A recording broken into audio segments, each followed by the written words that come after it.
Free time. When I had a job, I used to fantasize about what I'd do if I didn't have to work anymore.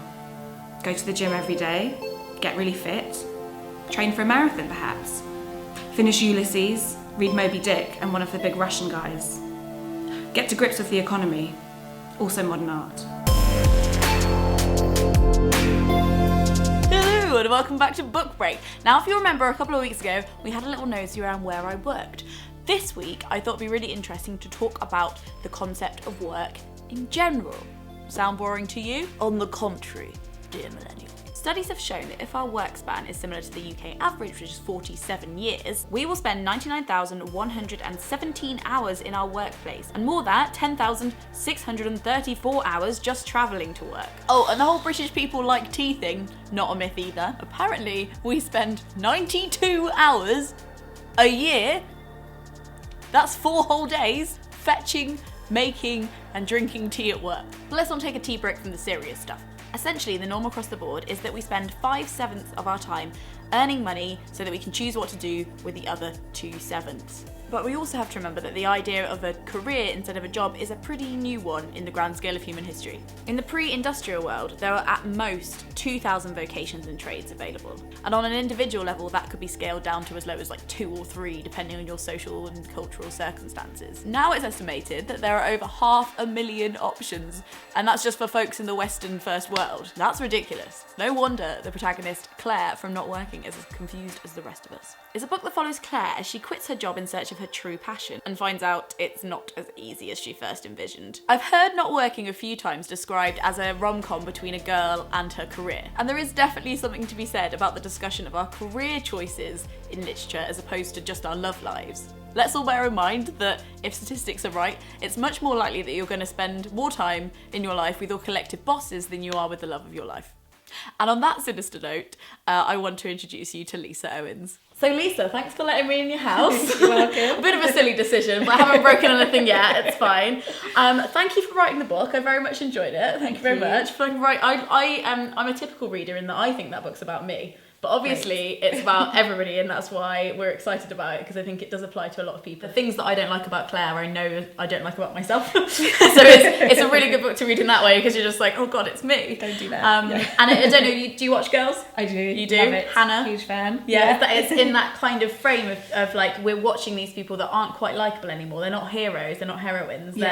And I think we're going into the stage of wanting to look at ourselves properly rather than... Yeah. Is that what you were trying to do? Well, I hope Claire? it's a fully rounded characters, really. I think it's very easy for people to write ciphers and, you know, this person represents this in life, this either the kind of dream girlfriend or the career woman. And I was really interested in, if you strip all that away, then what is a person, and what is a day, and what is a life. And so the kind of vignette structure worked quite well with that, because it's like lots of different moments from her day, be they incredibly small or a bit more kind of and that's why, if you don't mind saying it, it's brilliant, because we actually don't really go anywhere and we don't really do anything, but it's so engaging and it's so fun to read.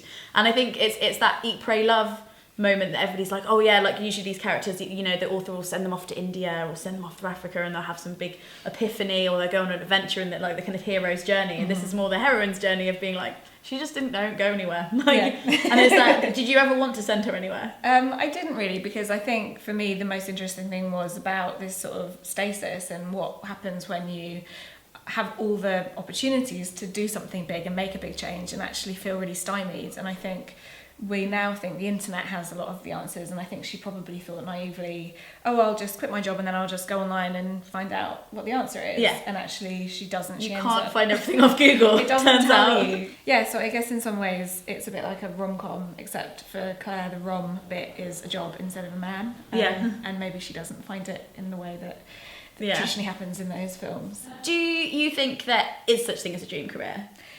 I believe there is, but not to the extent that people think. There's a lot of stuff in the media and, you know, in films and stuff about your job being the kind of thing that you should be the happiest in, and that you'll find it, and then suddenly all your problems will be answered. But I think that can lead to a lot of dissatisfaction. For Claire, part of her problem is she doesn't know what it is she wants from a job, so she doesn't know whether it's kind of personal fulfillment. She doesn't know whether it's, you know, great wealth. I Yeah. think she feels like she's got a lot of potential that isn't used, maybe Yeah. misguidedly. Yeah. And I think that's part of the issue, is that she's kind of casting around thinking, oh, maybe I'll be a teacher. And then the next minute she's thinking, you know, maybe she should have gone into finance, or, Yeah. you know, done Definitely. something that was very high status, or, you know, I think that Yeah. she's kind of grappling with every aspect of it. And she's not like someone who's like, oh, I've always dreamed of being, you know, a nurse. And Yeah. then kind of. Yeah. And it makes it harder because it was already difficult when we were, you know, 18, having to choose a major career like, you know, medicine Yeah. or law or accountancy, whatever. And I think now, you know, on top of that, there's like media manager and, Yeah, you it's know. like, what even is that? Yeah, exactly. Sales executive and account something or other. And Yeah. I think that, you know, you have no idea what those roles are when you're 18. I could never have at 8 been like, I think I'm going to be a YouTuber. I'm going to be like, what is this word that you're using? I don't know what this is. And it's, I mean, I guess that you've entered into this great thing. There's, you know, you're an author. That's quite an old career. That's tradition. That's kind of, yeah, but I think you've done it quite differently. I hope you're enjoying it. I am very much. I'm very much enjoying being able to say, I'm a writer. Yeah, exactly. That's what you do at dinner parties now. So you can swill your port and be like, I'm a writer. Once again, thanks for watching Book Break.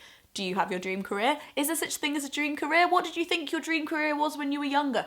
I wanted to be a Blue Preater presenter, so I don't think I'm that far off, actually, on Book Break. You can click below to read or listen to some audio extracts from Not Working by Lisa Owens. Thanks for watching. Don't forget to subscribe, and we'll see you in the next one.